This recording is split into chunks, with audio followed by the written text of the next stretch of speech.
with a vengeance. How do you look at that and think about that? Because, you know, they're going to come with power and momentum.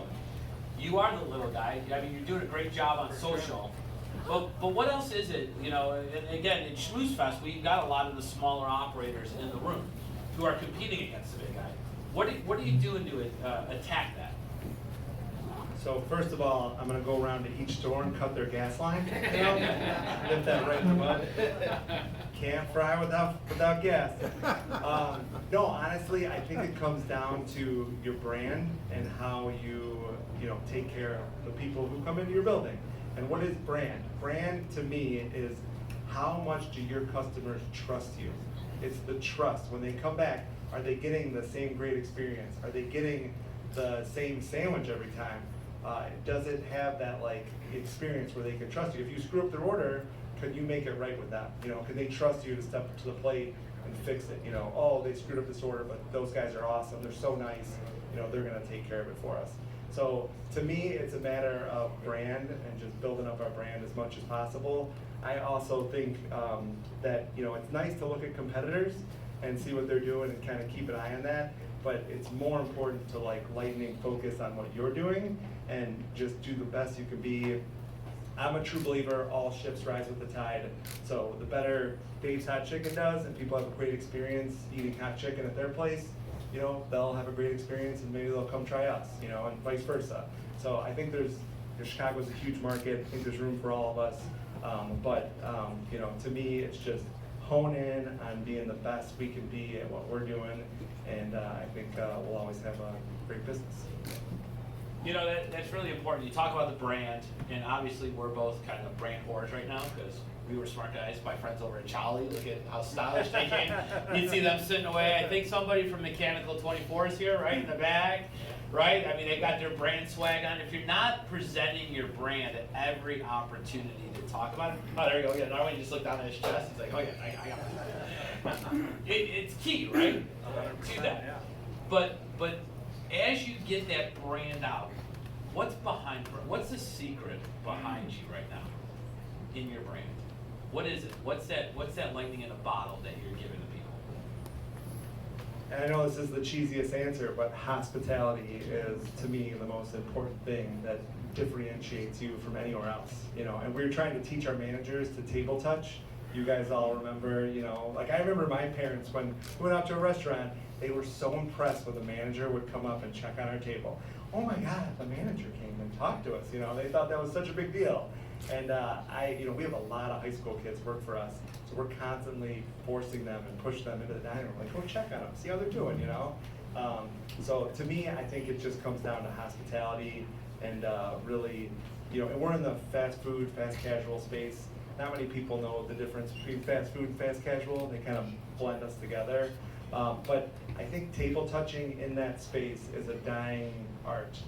There's a couple barbecue places that maybe do it pretty well, but you don't really see it. No one's, you're not at McDonald's and the manager's coming to check on you or touch your table.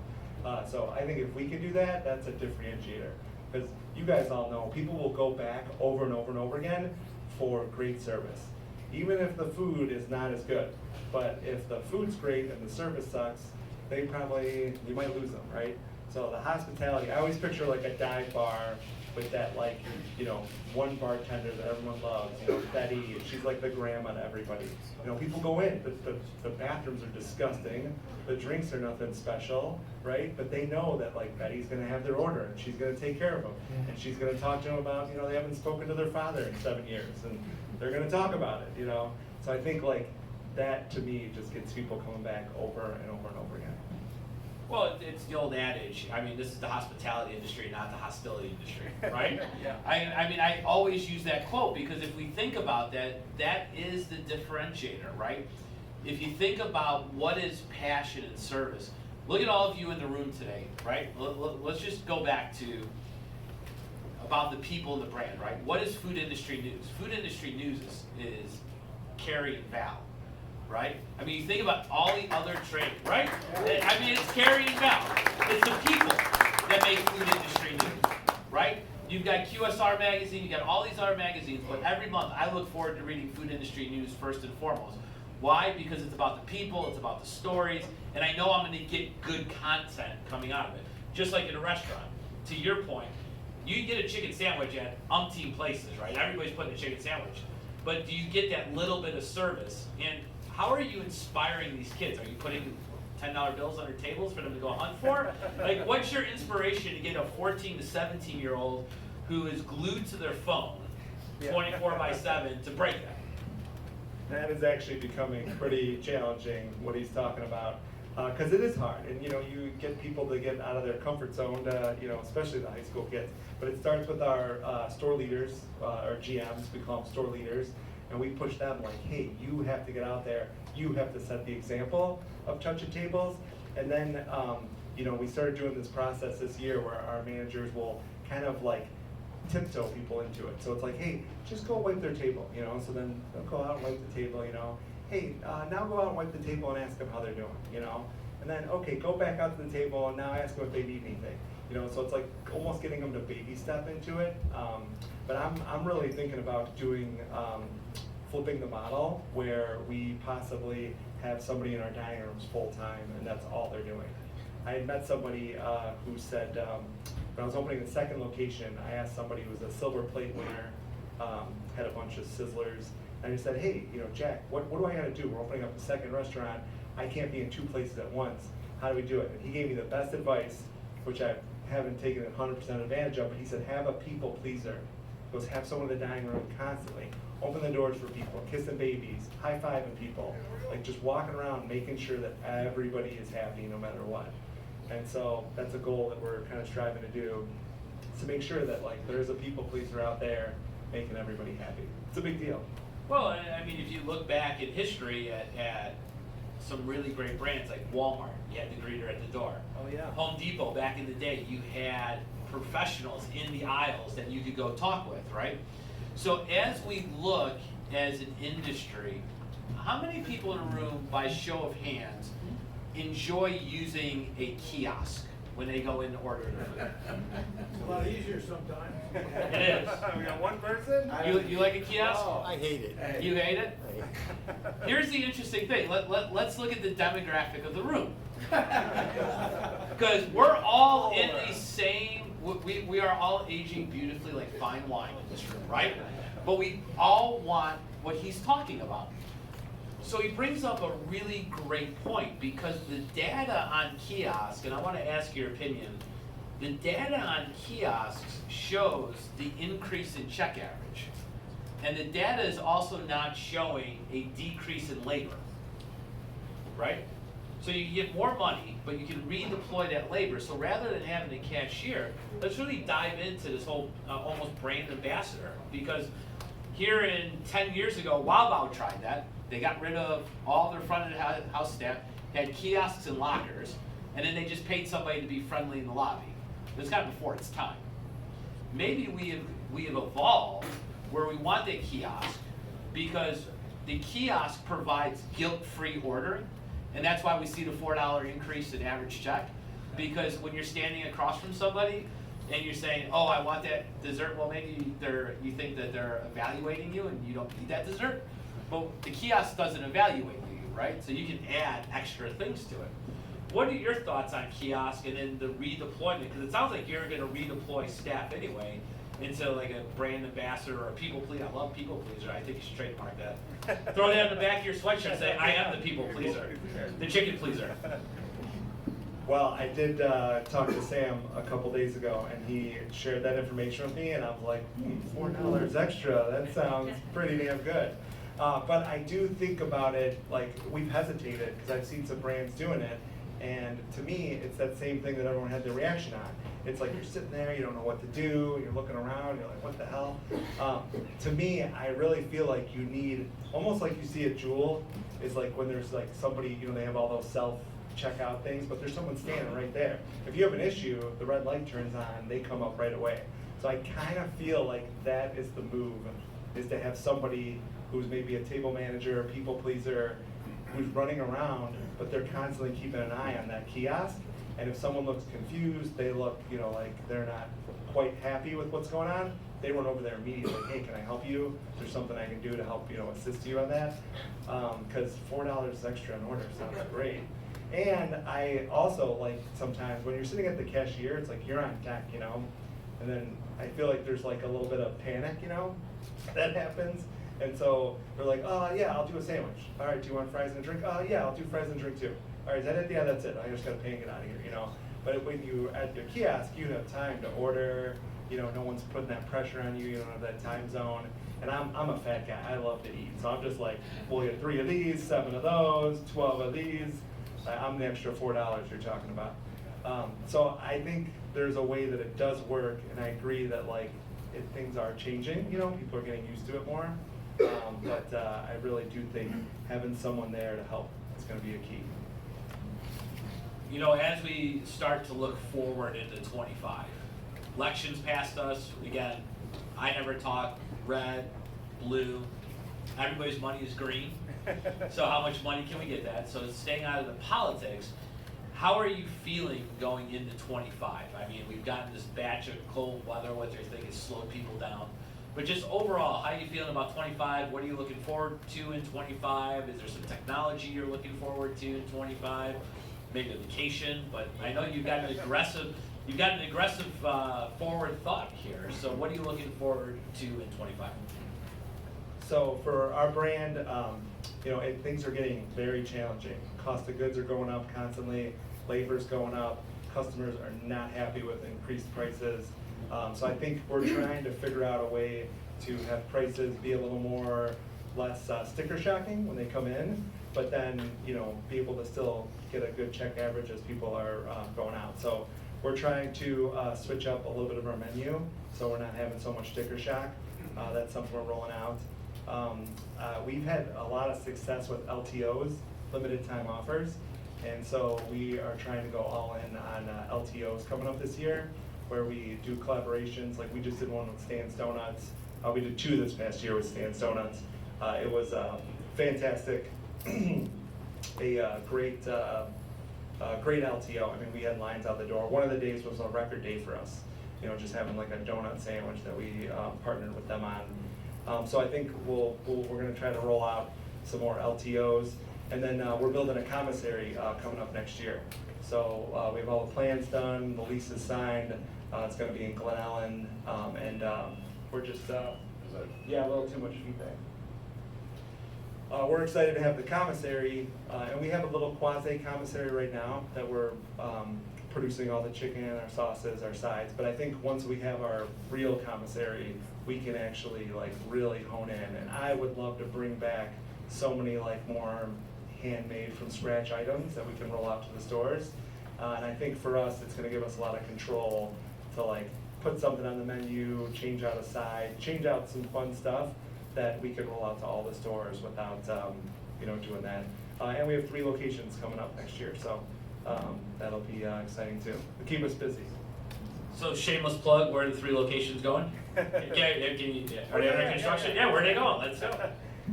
So Joliet, we're working on a lease right now for Joliet, which I'm super excited about. That should be, it's a 2nd generation restaurant, so we should be able to flip it pretty quick.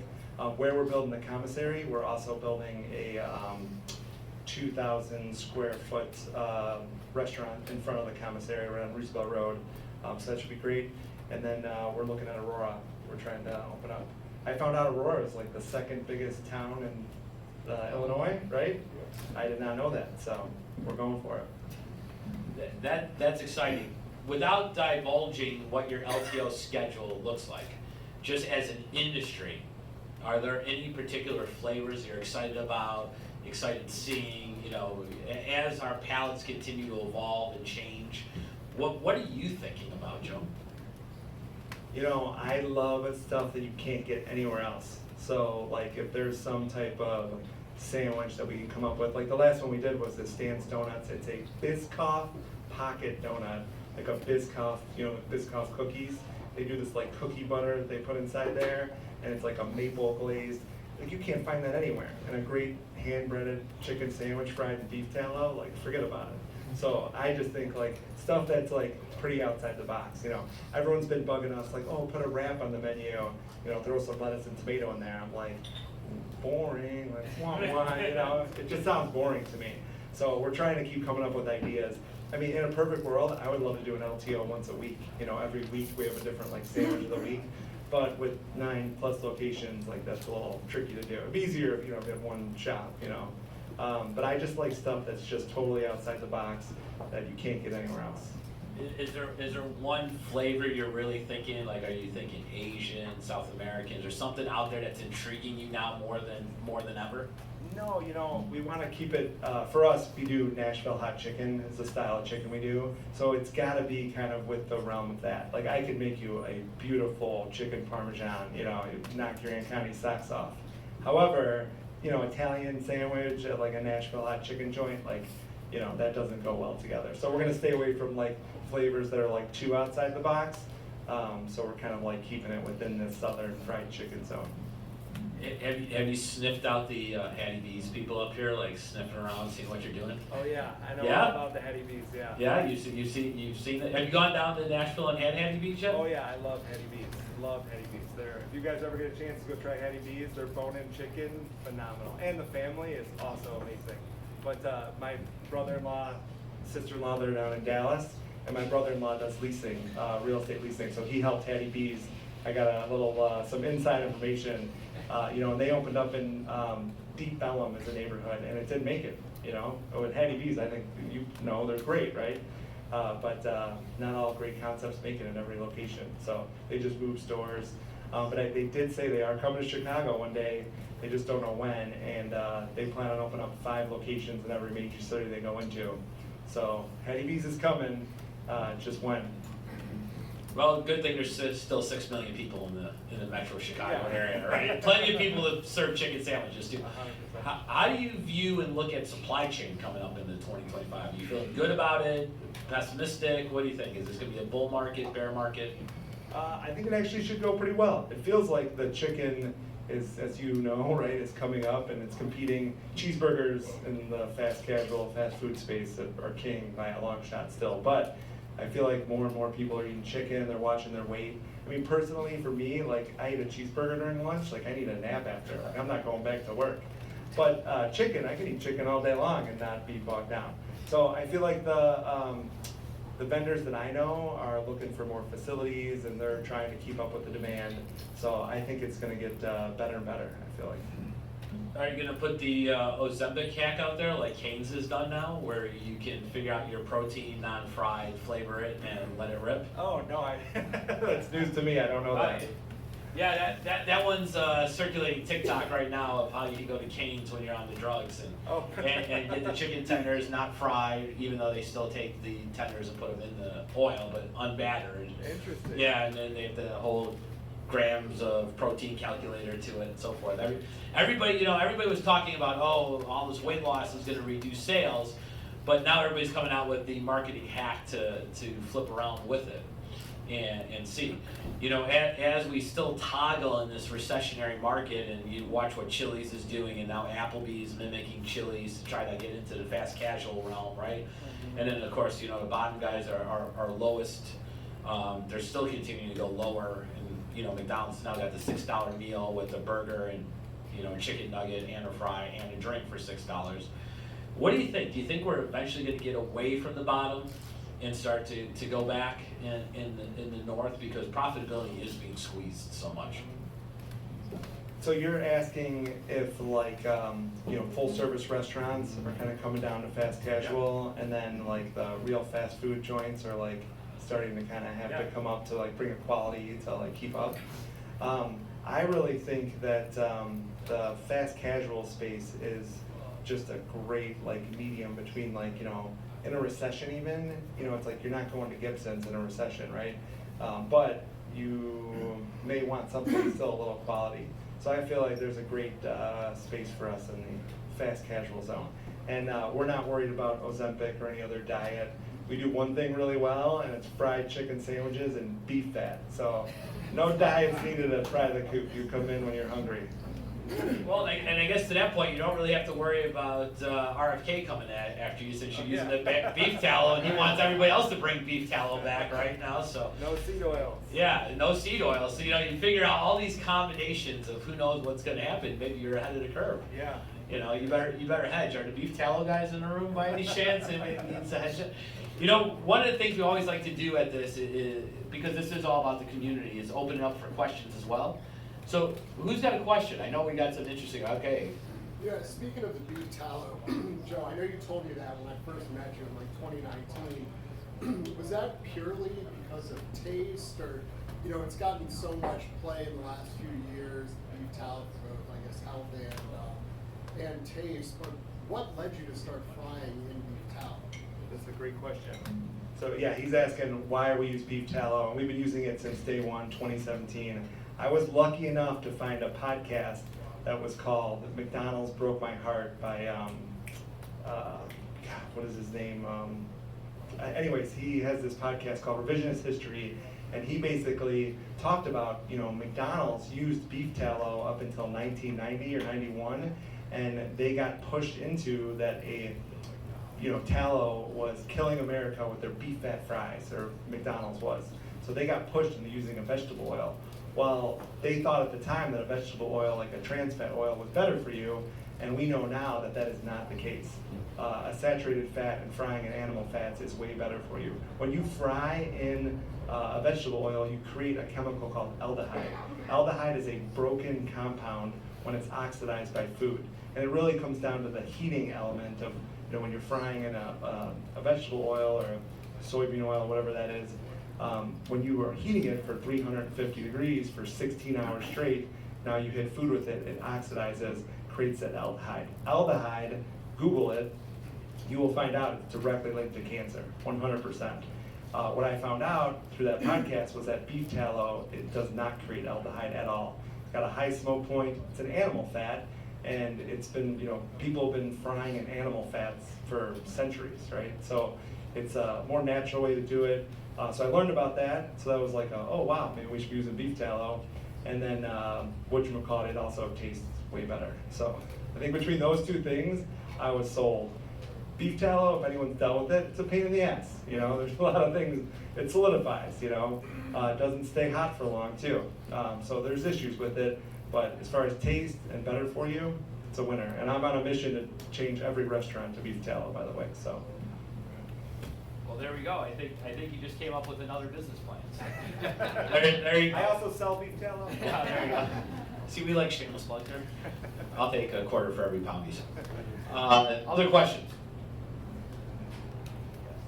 Locations, how do you, because intuitive, you say, I think I'll go here and I think I'll go there. You figure certain distance between locations so you don't cannibalize one to the other. You look at corners like Walgreens used to. Do you look at state routes?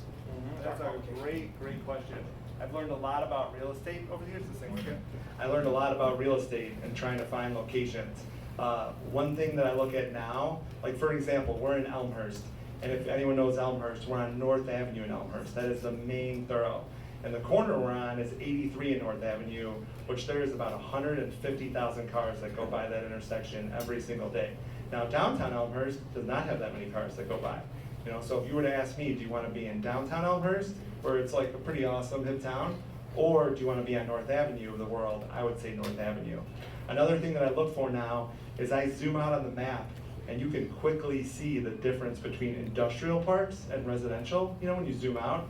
So I'm always looking for an industrial park or some type of offices, because I've learned, like we have a location in Tinley Park, and it does not have any industrial, there's no hospital, there's no office buildings. So it took us a while to build our lunch crowd up. We're in Oak Lawn, right at 95th Street. There is Christ Hospital right down the street. There is 14,000 employees that work at Christ Hospital, not to mention the other 14,000 that are in and out of that place every day. So I'm always looking for the traffic counts. So we're looking for, at least 30,000 car traffic counts. So you'll have that like guaranteed people passing by. I'm looking for who's coming for lunch and then who's coming for dinner. Like where are the residents coming, because there's some spots where there's residential, but after 5 o'clock, the residents don't go over there. So that's huge importance. You know, because you can have something good, especially in the restaurant business. You get the hot first year people coming in, but if it's not convenient, you are not going to have a long-lasting business. So those have been the key things we look for now, is traffic counts and then where people come in for lunch and dinner. What about drive-throughs? Drive-throughs. We have tried drive-throughs. We have 3 drive-throughs. Our problem with drive-throughs is we're fast casual. We drop everything to order. And so we're not fast, and we're also not cheap. So when people see a drive-through, they think cheap and fast, and we're expensive and slow. So it doesn't really work out for us. Maybe we'll get better at it over time. We're not closing our drive-through locations, but I hate disappointing people. And when they're sitting in your drive-through for 15 minutes, 20 minutes, you know, wondering where the hell's my food, you know, they start to get a bad feeling about you, you know. So we do way better when people have to come into the store, you know, we'll offer them a beer while they're waiting, you know, and it's a little better experience than sitting in a drive-through wondering what the hell's going on in there.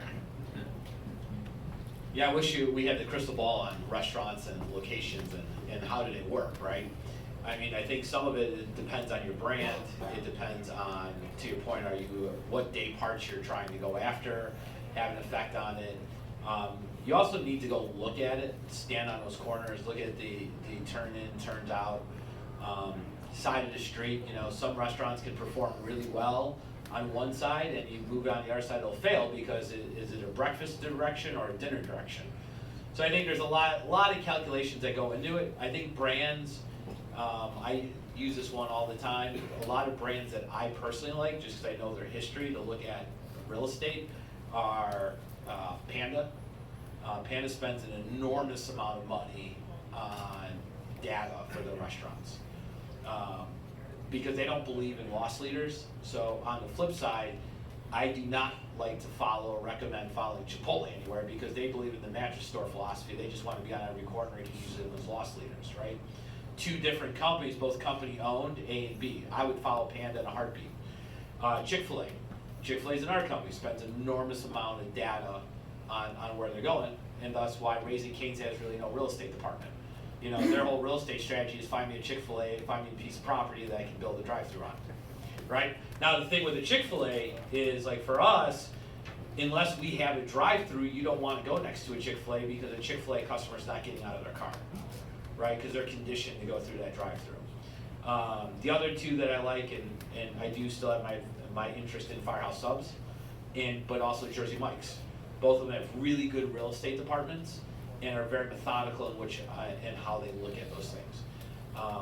I think leverage for a lot of operators in a room right now is going to be looking at second generation space. You can get in, you can convert it. You just have to be very careful on mechanicals. But with all of the bankruptcies and things coming to market, it could provide a lot of opportunity. And the other advice that I would give is if you're looking at second generation space in bigger boxes like a Wendy's or an Arby's, do you multi-concept it? I think we're going to go back to the day where you could put 2 things in. You can take an Arby's or a Burger King box and you can put 2 things in it, you know, that complement each other versus compete. You know, Yum went after that with the whole Long John Silver deal. It didn't work out very well. But if you put either complementary things like coffee and a chicken, work really well, 2 different day parts because you don't have breakfast. You know, so you know, if you could do a Stan's next door to you, it'd be a home run, right? You think about those color combinations together, but also what are some non-traditional things that work as well. So the real estate game is really interesting because that's a 10-year piece that you're signing for, and if you sign wrong, it can hurt you long term because we're not buying our property, right? So you have to really, really be disciplined and not get over anxious on, oh, here's a beautiful piece of real estate, and don't go chasing the numbers. Like in my consulting practice, it's one thing we look at really, really hard as we choose these items of let's be more conservative than be aggressive, and let's not go chase a number on our performa. So if your performa is X, you want to be sub because again, how do we wait out who knows what's going to happen and the ups and downs in the market? So I think that's it. Other questions? Real estate's always a fun topic to talk about. Do y'all focus on catering at all? And have you seen it like come back after? We do not do catering. We have a couple of customers that have used us for a long time. I know. We do need to focus on it. The problem is, like, our chicken, it doesn't stay hot long, you know, and our fries too. So, like, fried chicken's not the best, you know, for traveling. We do this awesome little lunchbox. We have a customer, they've been using us, Tasty Trade, if you guys are familiar with those guys. They've been getting 100 plus for lunch once a month with us for 7 years now. But outside of that, like the, you know, the lunchbox thing, I think one day maybe we'll do a catering. You guys do a lot of catering? I happen to know this guy in the room sitting next to you who does a lot of catering. Selfless shame plug for the guy who wrote the book called Catering Domination. New podcast coming out by Lunchbox, Catering Essentials. You have huge opportunity. Do not discount yourself on the travel ability. Catering is a huge opportunity for you. We can talk about a lot. All right. We can't, but as we know, catering is significant to growth in this market. And what we're finding and continuing to find is that corporate customer, you price it right, you build in your cost of delivery with good quality products to hold the temp, and then you're able to deliver it because they're not leaving the offices, and it will enhance your brand. So anybody who's not catering in this room, you need to be catering because you're just losing opportunity today. We're in the furniture business, and I'm just curious what role furniture plays in your strategy and overall success. Oh, yeah. We've been using Chicago Booth. If you guys are familiar with Chicago Booth, love those guys. And we put in really, really nice booths into our restaurants. I think it's important to be comfortable when you're sitting, you know. We're not trying to like get everyone in and out. We want them to stay. Like Chipotle, you know, they have a very like hardcore, like you don't ever 2 minutes butt hurts, ready to leave. They want you in and out. We want people to stay. We're building our brand on, you know, coming to our restaurant, build your relationship with your family and friends, like laugh a little bit, you know, put your phone down. So we put in really nice booths, and it's been working out so far. Like you'd see it like a steakhouse. That's kind of what we're going for. That's interesting because a lot of them are, you know, back in the day, McDonald's timed their booths to make you feel uncomfortable at a certain, I forget whether it was it, maybe you know the furniture guy? My friend here? Was it 14 minutes or something like that? Those old plastic booths McDonald's had? Like at like the 14-minute mark, it would be like start to get agitated so you could flip you out of the room. But you know, to bring back again, what we're hearing today is what's old is new again, right? Oh, we're gonna reintroduce hospitality in the restaurant business. Go figure, right? Oh, we're gonna give you a comfortable chair to sit in and come spend time in my restaurant. Go figure, right? So it's fundamentals, I think, is what the winning piece is gonna be. Yeah, 100%. I love. And great food. I actually wanted to come up with a little lockbox on the tables where you had to put your phone in there, you know, and lock it up, you know. So no one's on their phones. People are enjoying each other's company again, creating memories. You know, that's the thing. Are you? What company are you with? Trendler. We Oh. make chairs and bar stools. Oh, you do? Okay. For Chicago Booth. Oh, you do? Okay, all right, nice. It'll go straight to the manufacturer here. We can skip Chicago. No, Oh, that's we not will- a good idea. Yeah, we're not gonna talk about that. Disregard anything you're saying. We need to talk. Carrie's giving me the evil eye over here. Shut him up, Sam. You know, the phone box idea would be kind of cute to do. Like, Yeah, I love that. like you could make that TikTok famous. Like, come lock it up and then take your picture. Get your food, take your picture, put your phone in the box. Lock it up, literally. Yeah. I mean, that's lost, right? You know, I see even families come out, and there'll be a dad, and he's taking his family out. He's got his 3 or 4 kids with him, and they're all on their phones, and he's just sitting there bored, you know. And then he'll take out his phone. And it's like you're not creating any memories, you know. No one's gonna remember that moment. But had they put their phones down, maybe they'll, you know, create something that they'll remember forever. You could call it the phone coop. Hey, who's recording this one? You got that, right? I'm trademarking that right now, the phone coop. Right? All right, next question. Yes? What has been your best decision and your worst decision? Ooh. Great question. I would. Fried and beef talent. Beef tallow would be one. I would say best decision was probably having the smaller menu that Carrie kind of asked about earlier. because I really believe you should focus on one thing and just nail the one thing. The worst decision I ever made so far in the business was I hired a director of operations that I kind of put all my eggs into that basket, and I did not hold that person accountable or track their progress, and it really kind of blew up in my face. And it was one of the hardest things I've ever done so far, getting that person out of the business.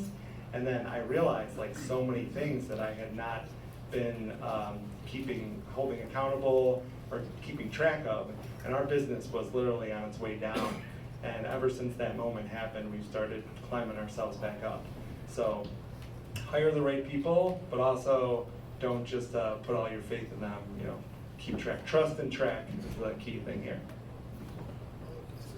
What are your thoughts on 3% automatic surcharge and providing a discount to cash-paying customers? So he's asking, what do I think about a 3% surcharge or some type of like service fee, and then offering a discount for cash customers. Everybody hates that service fee. I found out that nobody likes it. And my friends at Stan's Donuts, they tried to do it. It lasted for about this long, and then they shut it down. We tried to do it for a second. We had this guy come in to our Tinley Park store. He ordered a tender plate almost like 2 or 3 times a week. He was in. We did the service charge for a day, literally. He noticed it immediately that his bill went up. We've never seen him again. Lost his business forever over this stupid surcharge. But it's getting hard because you don't want to shock people with the menu prices, because people are being turned off by that. And then at the same time, we pay, I think last year we paid like $300,000 in credit card processing fees that we ate as a business, you know? I mean, look at my shoes. I'm not going to the yacht club anytime soon. And you know, that would be nice to pass that on to customers. But unfortunately, that's something you gotta eat. Customers do not like it. So no surcharges, don't do it. Promise you, you'll lose customers. Giving a discount to cash paying customers, I've never thought about that. But I like the idea of it, you know. That actually sounds like a good plan. I got that on video. All right. Well, and then all of a sudden, now with cash paying customers, now you have to have cash management in the business I now know. too, right? Yeah. So it's like the flip side of, is it good, is it bad? I think I'm subscribed to the value of price it right and build it in. Now you flip that and you go to certain markets like in New Jersey. Every restaurant's got it, it's got a post, it's become a way of life. Like certain markets have adapted to it. I don't think in the Chicago market, let's just take a poll of hands. If you had a restaurant that added the 3.5% or whatever % surcharge, are you more than likely to repeat going there, or is that a turnoff? If it's a turnoff, raise your hand. That's a turnoff. There you go. And how many of you all have cash to pay when you go out? Wow. Wow, but you guys are all old school, that's why you guys have cash in your pocket. Exactly. Older people have the cash. Right. And youngers just leave the card. But if you average it out, then just leave it alone, right? Like, why put it out there? I think the turnoff risk, because everybody's hands went up on the turnoff risk. You know, why gamble? Like, especially as the customer base right now is so volatile. Like, to your point, what was if he was eating, you said 3 times a week, Yeah, 2 or 3 times a week and your average check is what? per person, like Like, 15 bucks. so if he was 15, so you lost a $45 customer per week. Yeah. You ain't getting that back, right? I mean, you ain't gonna find those guys. So great question. It's a good debate. I think it's gonna continue. I know some of the bigger brands were trying it, they retreated. We had the discussion with my franchisee, he wanted to go, and I said no. I said just build it into the price. One's being sued because of the 3%. Oh, really? Chain here in Chicago. Oh, yeah? Chain starts with the L. Yeah, no bueno. All right, other questions? This is really good. Yes, ma'am. Well, full disclosure, we're in packaging, and I think we're working on a custom package for Joe, one of my reps. So, just wanted to talk about packaging and branding, how you make decisions on that, and what goes into it, and if you guys are pro custom or compostable, or what you think about the whole greenwashing and all that. That's a great question. She was asking about packaging and how we feel about it. branding and also then the green effect of it, supposedly. So packaging is so important. Price is a huge factor, which is unfortunate because as we're talking about price going up, you know, you get a cup, if it's 14 cents or 25 cents or 50 cents, I mean, that's a big deal. 50% of our business is to-go food. So we are going through a ton of disposables. But I'm a huge proponent that you have to brand everything. Everything's gotta be branded. For us, I mean, I'm not that into the styrofoam because, you know, everyone kind of knows styrofoam is not so great for the environment. So we stayed away from styrofoam. However, like, I'm not so like, oh, we gotta do, you know, we gotta be so, you know, economically sustainable because no matter what we do in America or California, China seems to be dumping garbage in the ocean every day. So I always compare it like my wife and I'm trying to save money. She's like China, just dumping it into the ocean, spending. Oh my God. No more Amazon pay. You know you're being recorded. I'll let that out. So, yeah, I don't feel like we're gonna make a huge impact on the world if we go towards it, but I will, if a price makes sense, I'm definitely into choosing a better sustainable for the environment. It's about presentation for your customers, right? Presentation. And a good experience. Yeah, we did switch over to plastic during COVID. We went all plastic, and I had a bunch of customers actually reach out, and they were like, can you go back to paper, please? But to me, it was really important that the food got where it needed to go, and it stayed fresh and hot, you know? But I hated the plastic because it doesn't, you know, paper is definitely better. So we, since COVID, have switched back over to paper, and I think that seems to be a good kind of like middle ground. But it's really important. Branding is everything, you know? It's like a Nike shoe without this food, you know? It's not the same. So what's your feeling about McDonald's and a new McFlurry container? Oh, I don't know about it. I'm not sure. No. Who's had a McFlurry lately? Nobody? Man, what? I know I'm the only fan. You've had one, right? What do you think of the new container? No, I got another question. Oh. Obviously, I nobody hate had paper straws. Obviously, nobody had a McFlurry, so when you go and look at the new McFlurry container, and we can talk about it the next SHMOOZEFest. All right. Question. How do you know that customer left and never came back for the 45 cents? And maybe because you took the Tabasco out of your sauce and you didn't like it. You're trying to play with your sauces and not just stick with consistency, because the guy might not come back if you change your sauce. So a lot of the regulars, like we know, you know, our managers know them by their first name. We tried to win him back. We called him, we've emailed him. I mean, we went above and beyond to get this guy back in. I wanted to stick to why you changed your recipe. Oh, why do I You change? changed your recipe, maybe, you know, you were in business 7 years, people know the sauce, and all of a sudden you took the Tabasco out of it. Hey, Sure. You know, it's like when you have a kid, you know, you as a parent know what's best for your child. Even if they don't know, or everyone will tell you, you know, they should be doing this or that. But deep down, you use your gut, you know what's best for your kid. And I, as the founder, like, I know what it's supposed to taste like. I know what should be great. And we always say good to great, which is a book, but we're always like, choose greatness. Don't settle for just being good. And to me, you know, that our sauce and every other little item, you know, it's like, I'm always striving to be great. But I will say, like, so we changed our bun a bunch of times. I was trying to be great, and we were trying to get to a better bun. One of them we switched to was Martin's potato roll. So we went from a local brioche bun called the Ira bun to a potato roll. There was so many customers, DMs, emails, phone calls, protesters, you know, letting us know that that was not the right call. Yeah, so I do listen 100% to every customer. You know, you hear some feedback once, twice, you know, you start to hear it over and over and over again. I always say the writing's on the wall. When the writing's on the wall, then we listen to customers. So, if something's not broken, why fix it? you know, and okay, so 7 years, you got 10 locations. So- Obviously, people like what you're putting out.